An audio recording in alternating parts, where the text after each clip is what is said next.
The time's come, we're finally working on the 79 Corvette dash. And as you can see, mine is cracked up, dirty, and it's just not looking so great. So we have a bunch of work to do. Now I have to make a decision. Do I want to try to repair this, or do I just want to clean it up and spray a nice coat of oyster white on it and leave the cracks? With it flipped around, you can really see what I was talking about. We have some nasty cracks and into the black parts here. So the black part I'm not too concerned about, because if I can't repair it, I can always just put a cheap carpet cover that just lays over this, and it will cover all the black. I think a little bit of this white, we'll see. So I think that's the plan regardless. However, we have big cracks in the white here, here, and here. Now, I've never repaired something like this before, so let's give it a shot, possibly. It feels like a plastic material, and then there's foam, and then this vinyl overlay over it. And what's happened is it's just dried up, it's gotten brittle, and it expands, so then it causes cracking. So, if we want to do our repair that we've been doing with JB Weld, I have some concerns whether it's actually going to stand up to long-term longevity. I don't know. Let's play around with it. The good news is we can mess around, try something on the black part first, since we're going to cover this anyway, so it doesn't really matter if we mess this one up. So just looking at it, I think this will be my easiest spot to work with. Now, a piece of the dash, like a little corner earpiece, did break off, so we'll glue it back on. But before I start messing with that, we can try seeing if this is worth, and if we'll be able to repair it at all. So what I think I'm going to do is I need to level this first. It's very brittle, so I'm just going to let it crack.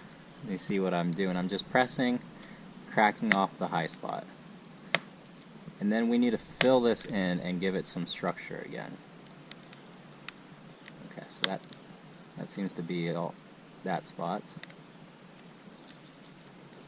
Yeah, so we just want to level this down, and then we need to glue it and get it to hold its shape. Alright, we are going to attempt a fiberglass repair.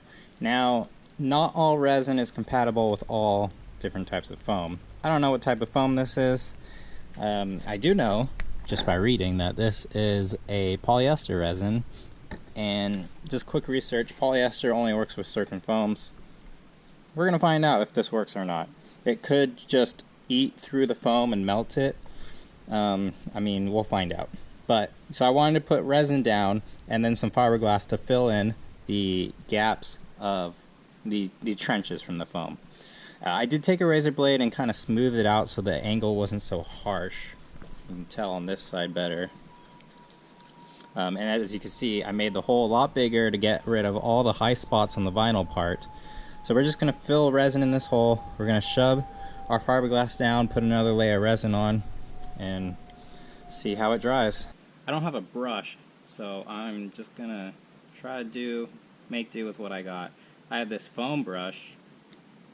We'll see how that does. I'm going to need more resin, aren't I? Alright, that's in there. I'm going to try not to touch it yet. Let's do the other spots.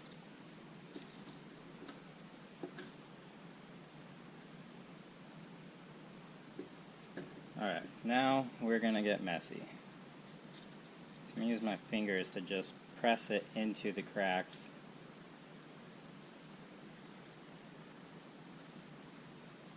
Let's put the resin on top.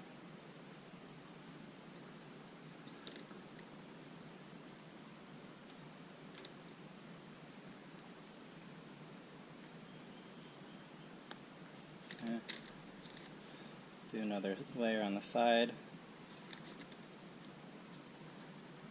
Same thing, some resin on top. And I only mixed up an ounce of resin. And we might need a little more, but we'll see. So let's try to dab it in the best we can with what we got.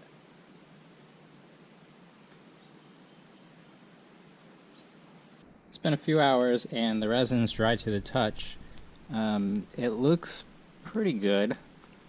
Now, there's some spots on the edges that it didn't stick, and I think that was just due to me not having a brush to be able to push it down properly, but there's still quite a big valley that we need to fill. Everywhere has a big spot we need to fill. So what I'm going to do is prep this to be used with some body filler. Now, I've had this tub for probably about 2 years now. We're going to see if we can just lay it on and use it to fill in the gap. Now, if you had like a foam or something like that, that would probably work too. And then when you do a thin layer of that body filler, they also make a more flexible body filler designed for stuff like this, but we're just going to work with what we got. Now, I'm going to work on sanding this down, getting it roughed up so body filler can go on top of it, and getting rid of these loose edges. Ended up putting some JB Weld on the sides where the fiberglass was kind of lifting and not glued down as well, and then just kind of filling up the hard to reach areas. So JB Weld's super easy to sand, so I mean, I'm fine using JB Weld, but we have a big valley here to fill, you can tell. So I'm going to either need a ton of JB Weld, or we're going to use the body filler to just kind of fill in this area, and then possibly JB Weld to layer it on top. I think JB Weld does a better job on these kind of materials, like going over vinyl or comparing next to vinyl. I think it does a little bit of better job, but we'll see. We'll see how good we get with the body filler. I went ahead and removed the 4 screws holding the glove box in. That way we can take this out, since this should be cleaned up and painted off of this. And there we go. There's the glove box. Supplied the body filler. Ended up having 2 different hardeners on hand. One was the one that turns it pink. Used the rest of that, and then went over with the other one I had, which turns it this blue-green color. And so I think this one is going to be good. Probably just going to need some of that spot putty afterwards to just shape it, but I think that one's good. This one might need a little bit more on the edge here. We'll see what I want to do with that. This one's going to need some more, but at this point we just got to let it dry. So recap, we got fiberglass, some JB Weld, and then body filler. And so we're going to let this dry. We'll sand it smooth, and then I'll cut back to what I decided to do to actually make it look good.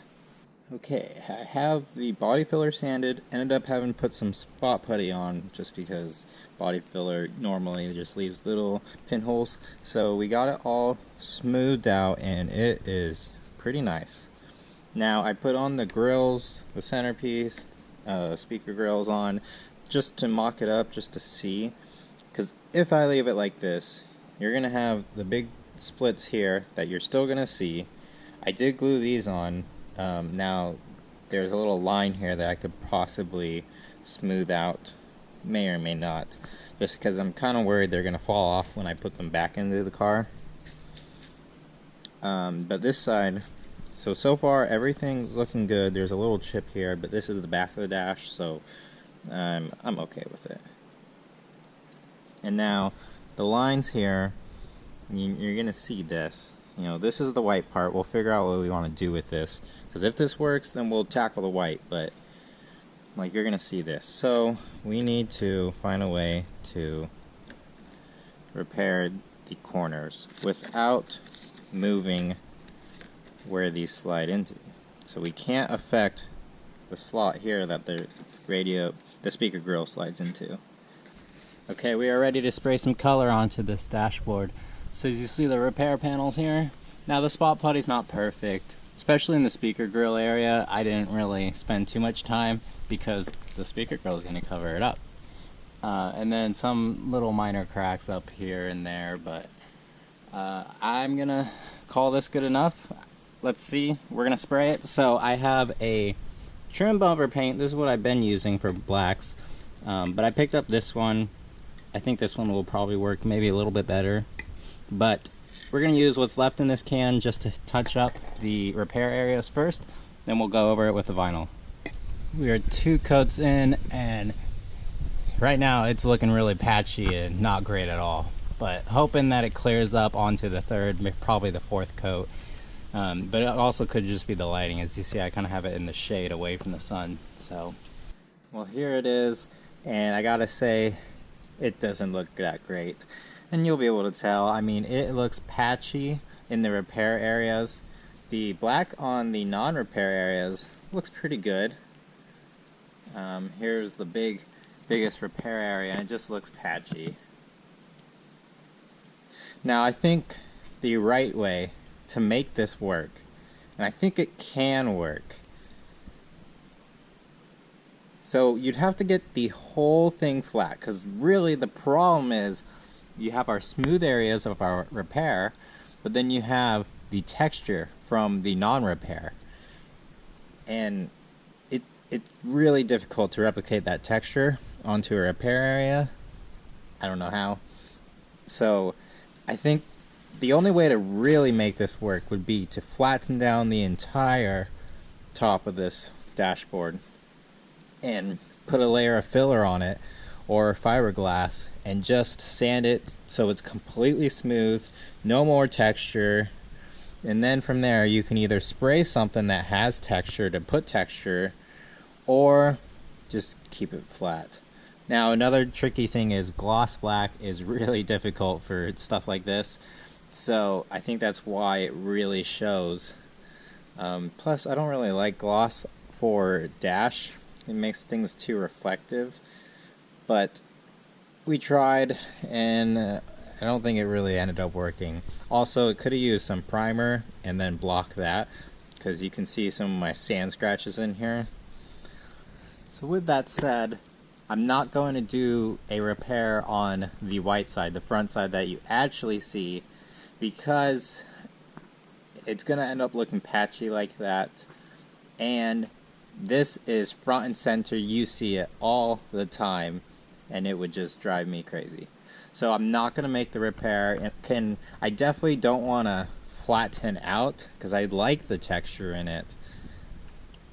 So what we are going to do instead is just clean it up, give it a coat of paint, make it clean and oyster white again, and call that good enough. We are all prepped, clean, taped up, ready to go. Now, not perfect, but just did a light scuff on it, got rid of most of the heavy dirt and stuff. But now there's just some stains in there. And so this dye, same dye we've been using in previous videos, just going to use that to hit it over and we'll be good to go. We got the black side taped up, so let's spray this thing. Well, here's the dash all cleaned up, hit with 2 coats of that oyster dye, 2 light coats, and that cleaned it up pretty good. Now there's no more discoloration, it is even oyster color. There's some flaws here and there like this, or obviously we left the cracks, but I think, and let me know if you agree, I think the repair that I did on the top side with the patchiness, you just would have saw, and it would have been worse than leaving the cracks. So even though all we did was just clean it up, paint it, make it look nice, keeping the cracks, I think it looks really good for keeping it in budget. Now obviously I need a new dash, but dashes are really expensive and I'm not going to get there, at least not anytime soon. It's not a priority. This works, this cleaned up, and on a budget I think this looks really good. Now I can't quite throw it back into the car yet. We have one more video to tackle and then we can start reassembling the interior finally. So thank you for watching, let me know what you think, and I'll see you in the next one.